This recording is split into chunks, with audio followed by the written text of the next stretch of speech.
चीन में आयोजित होने वाली रोप जंपिंग वर्ल्ड चैंपियनशिप में भारत का प्रतिनिधित्व करने जा रहे दिल्ली के युवा खिलाड़ी यश को बड़ी आर्थिक सहायता मिली है। पश्चिमी दिल्ली के नागलोई स्थित निहाल विहार निवासी यश को प्रतियोगिता में भाग लेने के लिए आर्थिक कठिनाइयों का सामना करना पड़ रहा था। ऐसे में ब्लू डोर फाउंडेशन की संस्थापक खुशबू गुरुमा ने आगे बढ़कर उनकी मदद की और उन्हें 45,000 रुपए का चेक प्रदान किया। इस अवसर पर आयोजित कार्यक्रम में यश, उनके परिवार के सदस्य, सामाजिक कार्यकर्ता और कई गणमान्य नागरिक उपस्थित रहे। आर्थिक सहायता मिलने के बाद यश की मां भावुक हो गई और उन्होंने खुशबू गुरुमा का आभार व्यक्त किया। वहीं खुशबू गुरुमा ने कहा कि प्रतिभा आर्थिक अभाव के कारण नहीं रुकनी चाहिए। जरूरतमंद और प्रतिभाशाली खिलाड़ियों को आगे बढ़ने का अवसर देना ही ब्लू डोर फाउंडेशन का उद्देश्य है। अब यश चीन में होने वाली रोप जंपिंग वर्ल्ड चैंपियनशिप में भारत का प्रतिनिधित्व करने के लिए पूरी तरह तैयार है। ब्लू डोर फाउंडेशन की ओर से उन्हें प्रतियोगिता के लिए शुभकामनाएं भी दी गई हैं। मैं ये बताना चाहूंगी कि मैं बिहार की रहने वाली हूँ, पूर्वी चंपारण की। और एक जो है मोतिहारी डिस्ट्रिक्ट जो है वहाँ पे मैं आश्रम का पूरा तैयारी हो चुका है और मैं यहाँ से फ्री हूँ, तो मैं ओपनिंग करूँ। ठीक है। ये हमारे जितने भी स्टाफ लोग हैं, ब्लू डोर फाउंडेशन के जितने भी हैं लोग हमारे साथ जुटे हुए हैं, उनका भी बहुत धन्यवाद। और ये हमारे चेलों का सपोर्ट है ना, कि हमें हमें उस काबिल बनाते हैं। और जनता की तो बहुत बड़ा धन्यवाद है जो हमें सपोर्ट करती है और करती रहेगी। क्योंकि मुझे पॉलिटिक्स करने का आदत नहीं, ना मैं पढ़ी लिखी हूँ। मैं एक समाज सेवा करने वाला इंसान हूँ, सच बोलने वाला इंसान हूँ। इससे कोई बदनाम मुझे करे या मुझे जान से मारने का धमकी दे, मैं इससे डरती नहीं हूँ। प्रशासन हमारे साथ है ना। और प्रशासन से भी मैं हाथ जोड़ के गुजारिश करती हूँ कि सच का हमेशा सामना करना चाहिए। और जितने भी हमारे मंत्री लोग हैं, है ना, मैं तो पढ़ी लिखी हूँ नहीं जितना मैं बोल सकूं, है ना, पर उनके नजर में भी मेरा जाना चाहिए। मुझे तो देखो जी, पहले तो मेरा पुरखों का था, हमारे गुरु जी की, उनका था, मेरा जिंदगी का कमाई था। और प्लस मेरे बच्चे लोग का कमाई है जो हमारे साथ लगे हुए हैं। और दावा करने वाले तो बहुत हैं, लेकिन दावा करने से कुछ भी नहीं होता। जो बच्चे हमें सपोर्ट करते हैं, दो पैसे ला करके देते हैं और जनता इनको सपोर्ट करती है, मैं इन बच्चों का भी बहुत आभारी हूँ जो इनका दिल है हमारे साथ जुटने का, समाज सेवा करने का, है ना। ये बच्चे भी और जनता भी हमें सपोर्ट करे, बच्चे लोग भी हमारे साथ सपोर्ट करे। मैं इनका भी धन्यवाद करना चाहती हूँ। और मैं यही चाहती हूँ कल को रहूं ना रहूं, मेरे बच्चे लोगों के लिए जनता और प्रशासन, है ना, जितना भी है, सबको मतलब सच का सामना करने का हक है और सबको बोलने का हक है ना। क्योंकि ये छोटे छोटे बच्चे हैं, इनको लोग डराते हैं, धमकी देते हैं कि जान से मार देंगे, ये करेंगे, वो करेंगे, लोग बात करते हैं। मैं नाम खुल के नहीं कह रही हूँ, आगे टाइम आएगा तो सब मैं पेश करूंगी।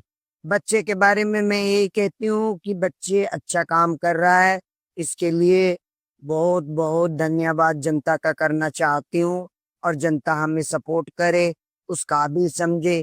कि मेरा तो यही है कि भारत में कम से कम 50 ब्रांच हो, हर जगह, हर जगह, जब तक मेरी थोड़ी दिन की जिंदगी है।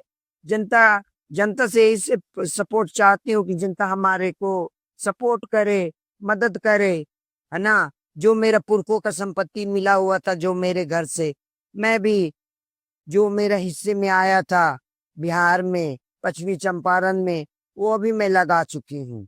बहुत ज्यादा गर्व है मुझे कि टीम का। और कल जो मैं बीमार थी, 3 दिन से मुझे मेडिसिन मिला नहीं था, बीपी का, शुगर का, मेरी हालत बहुत खराब थी। मैं उस मंडप में थी, बड़े परेशान थी, है ना, बीपी से बहुत ज्यादा परेशान थी। तो डॉक्टर साहब ने आकर के मुझे बहुत हेल्प किया और उस काबिल बनाया कि मैं सुबह में आकर के मैं मंच पे बच्चे का भी सहायता कर रही हूँ। और धन्यवाद डॉक्टर साहब की भी कर रही हूँ कि जनता डॉक्टर साहब को भी सपोर्ट करे और डॉक्टर साहब उस काबिल समझे तो मुझे ब्लू डोर फाउंडेशन के थ्रू गरीबों का मदद करे। देखो जी, समाज के लिए तो हम किन्नर लोग हैं, ठीक है। किन्नर लोग जो है क्या होते हैं, किन्नर लोगों को तो पॉलिटिक्स में आना नहीं चाहिए। किन्नर लोग पॉलिटिक्स को डिस यूज करें नहीं गलत तरीका से, है ना। प्रशासन को गलत तरीके से गुमराह ना करें। और जो भी बैठा हुआ है हमारे कार्यालय, उनको भी टाइम दे कि बच्चे के लिए कुछ सोचें। 25% तो टाइम वो किन्नर लोगों में चला जाता है। उनको सोचने का, फैसला करने का कितना मौका दे, कितना सरकार संभाले, देश को संभाले या बच्चों को संभाले या किन्नर लोगों को संभाले। मेरे यहाँ जो बच्चे पढ़ रहे हैं, एक तो कंप्यूटर सिस्टम में कंप्यूटर की पढ़ाई होती है, इंग्लिश स्पोकिंग करते हैं। और बाकी जो जितने भी बच्चे हैं 90 90% बच्चे हैं, 90 है ना, 90-92 हैं। बाकी ब्लू डोर फाउंडेशन का सब जगह के हैं। जो लोग गरीब हैं, जिनका घर मकान नहीं है, जो मजदूरे लोग हैं उनके लिए है। जिसका घर मकान है उनके लिए नहीं है। जिनके पास घर नहीं है, जो किराए पे रहते हैं, जो मजदूरी करने जाते हैं, जो दिन भर के दहाड़े 500 कभी कमाते हैं कभी नहीं कमाते हैं, उसके सहायता के लिए मैं बैठी हूँ। और जनता हमारे बच्चे लोग को सहायता करे, हमारा ब्लू डोर फाउंडेशन को आगे बढ़ाए, हमें हिम्मत दे और हमारा रक्षा करे। जनता से ही, हमारे मीडिया से भी गुजारिश है ना, कि जो हमें ऑर्डर मिली है, जो मीडिया में मैं जुटी हुई हूँ, जिसका ऑर्डर है छापने का और वो करने का, क्या मैं तो पढ़ी लिखी हूँ नहीं, जो मुझे नॉलेज है सबका सर्टिफिकेट है मेरे पास, ठीक है ना। अच्छा से अच्छा मीडिया आवे और अच्छा से अच्छा हमारा प्रोग्राम को आगे बढ़ाए और पूरे भारत क्या विदेश तक में मेरा नाम हो और जनता हमें सपोर्ट करे, हम बच्चों को सपोर्ट करें और प्रशासन को ये डिस्टर्ब ना करें। यही हाथ जोड़ के किन्नर समाज से विनती है। मैं किसी का बुराई नहीं कर रही हूँ। अपने आप को अच्छा बनने का कोशिश करें। पॉलिटिक्स में आने का कोई जरूरत नहीं है। राजनीतिक रचने का, अपना कानून बनाने का कोई हक नहीं है।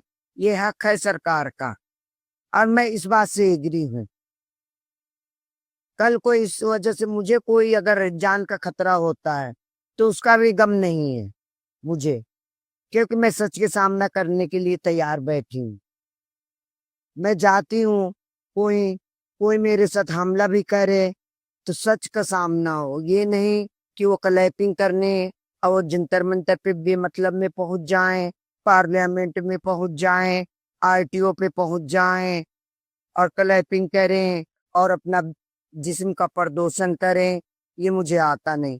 मैं भी चाहती तो 50 बॉडीगार्ड रख के घूम सकती, लेकिन क्यों, अगर वो उसी पैसे को हम बच्चे को भविष्य में आगे बढ़ाएं तो इससे ज्यादा क्या हो सकता है। क्या आगे हमारा देश आगे बढ़े और सुख शांति रहे देश में, पढ़े लिखे। हम अच्छा नहीं कर सकते हैं तो किसी का भविष्य खराब भी ना करें। ये प्रशासन से भी और जनता से भी ये हाथ जोड़ के विनती है। हमारा कोई आगे पीछे है नहीं, कल को जो है सच का सामना हो। धन्यवाद। जय हिंद, जय भारत, जय श्री राम। और ब्राह्मण समाज के भी हमारे कुछ लोग आए हुए हैं। मैं निहाल विहार से ही हूँ और गुरु माँ के जरिए ही मेरा इनसे मुलाकात हुई है ब्लू डोर फाउंडेशन के थ्रू। और हमने लास्ट 19 जुलाई को बहुत अच्छा, बहुत बड़ा कैंप हुआ था। उस कैंप में मुझे भी भागीदारी मिली थी और वो कैंप बहुत ज़्यादा सक्सेसफुल रहा और मैंने 100 से भी ज़्यादा पेशेंट को देखा और बहुत अच्छा रेस्पॉन्स मिला। ये सब गुरु माँ के जरिए ही हुआ है। मैं गुरु माँ को बहुत दिनों से तो नहीं जानता, लेकिन अभी कुछ दिनों से मैंने जाना है और इनके बारे में, काम के बारे में, समाज के प्रति, लोगों के प्रति बड़ा अच्छा रुझान है। बड़ा अच्छा सोचती हैं, बहुत अच्छा, मतलब ये सोचते हैं कि कितना मेरे से ज्यादा हेल्प हो सके और ब्लू डोर फाउंडेशन के जरिए लोगों को हमारे बारे में पता चल पाए, ज्यादा से ज्यादा लोग जागरूक हों और समाज के लिए हम आगे भी मतलब कि इसी तरीके से कार्य हम करते रहें। ये गुरु माँ जी को मैं अभी हाल फिलहाल लगभग 1.5-2 महीने से मेरा परिचय हुआ है। हमारे करोल बाग से एक सोनी जी करके हैं, उनके जरिए गुरु माँ जी से मेरा संपर्क हुआ। और जब पहला ही संपर्क जब मैं पहली बार आया तो जिस तरह से इनका कार्यकाल देखा और इनके विचार को देख करके मुझे लगा कि नहीं, मुझे इनसे जुड़ना चाहिए। मैं भारतीय जनता पार्टी का सिपाही हूँ, चुनाव भी लड़ा है और पार्टी के लिए हमेशा काम करता भी रहता हूँ। इस 1.5 महीने 2 महीने के बीच में जो भी मैंने गुरु माँ जी से सीखा है, बल्कि मैं तो इनको बड़ी बहन के रूप में बोलता हूँ, दीदी बोलता हूँ। बहुत लोग मैंने देखे हैं इस समाज में भी, हर वर्ग में भी। बहुत कम लोग ऐसे होते हैं कि लोग आगे आ करके किसी की मदद करना चाहता है। आज की जो दौड़ है ना, भाग दौड़ की जिंदगी है, पहले तो लोग अपने से ही व्यस्त ज्यादा है और बहुत लोगों पे पैसे की कमी नहीं है, लेकिन सोच और ईमानदारी नहीं है। लेकिन जो दीदी की सोच है, सैल्यूट करता हूँ उनकी सोच को। और हमारी अभी बीच में कुछ बात हुई थी बहन को लेकर के, आपस में हम दोनों ने बैठ के बात किए थे। मीडिया में मैं साझा कर रहा हूँ कि मेरे से इन्होंने कुछ कहा था कि मेरे रहते रहे जीते जी एक गुरुकुल और एक मेरा जो है अपना स्टैचू, मैं चाहती हूँ कि मेरे रहते हुए या ना रहते हुए भी मेरा बने और मेरा मान सम्मान पूरे हिंदुस्तान में और जहाँ तक हो सके ऐसा हो। तो मैं मीडिया के माध्यम से बोलना चाहता हूँ कि मैं गुरुकुल फाउंडेशन, जो ब्लू डोर फाउंडेशन है, इसका मैं मेंबर तो नहीं हूँ लेकिन सहयोगी जरूर हूँ। और गुरु माँ जी के साथ रह करके इनकी जो सेवा को देखते हुए, ये जो दो इन्होंने लाइन में से कहा था, एक गुरुकुल और एक स्टैचू, इनके रहते हुए ही पूरी टीम के साथ, वॉलंटियर के साथ में हम लोग कोशिश करेंगे कि बहुत जल्दी 2 से 3 साल के अंदर इसको पूरा करेंगे। जो इनकी सोच है, 50 से अधिक ब्लू डोर फाउंडेशन जगह जगह पे स्थापित करने का पूरी कोशिश रहेगी। ये 2026 चल रहा है और 2030 तक हम हर जगह स्थापित कर देंगे पूरे हिंदुस्तान के अंदर 50 या उससे अधिक। और उसमें पूरी वॉलंटियर टीम की मदद चाहिए होगी। जैसे गुरु माँ ने बताया कि वो अकेली नहीं है, बल्कि इनके साथ जितने भी सहयोगी है, मैं तो सहयोगी बोलूँगा, जो पीछे और भी बहनें बैठी हुई है, खड़ी है, जो साथ में काम करती हुई आ रही है। क्योंकि देखो, मेहनत का पैसा लग रहा है, ईमानदारी का पैसा लग रहा है, एक नंबर का पैसा लग रहा है और समाज के लिए लग रहा है। समाज से पैसा आता है और समाज में ही पैसा जाता है। तो मैं तो यही कहूँगा कि सभी को, जितनी भी मेरी पीछे भी बहनें खड़ी है, सभी को दिल से धन्यवाद कि आप इसी तरीके से गुरु माँ का सपोर्ट करते रहें। जैसे इनके 2 हाथ नहीं, इनके 2 हाथ नहीं, 4 हाथ नहीं, 1000 हाथ बढ़ाने का काम करें। और जितने भी मीडिया, प्रिंट मीडिया, यूट्यूब और भी चैनल, जैसे जैसे धीरे धीरे लोग इसे देखने के काम करेंगे, लोग टेलीविजन के माध्यम से, यूट्यूब के माध्यम से, फोन के किसी भी प्लेटफॉर्म से देखेंगे, तो मैं चाहूंगा कि ब्लू डोर फाउंडेशन को आगे बढ़कर के सहायता भी करें और लोग जुड़े धीरे से।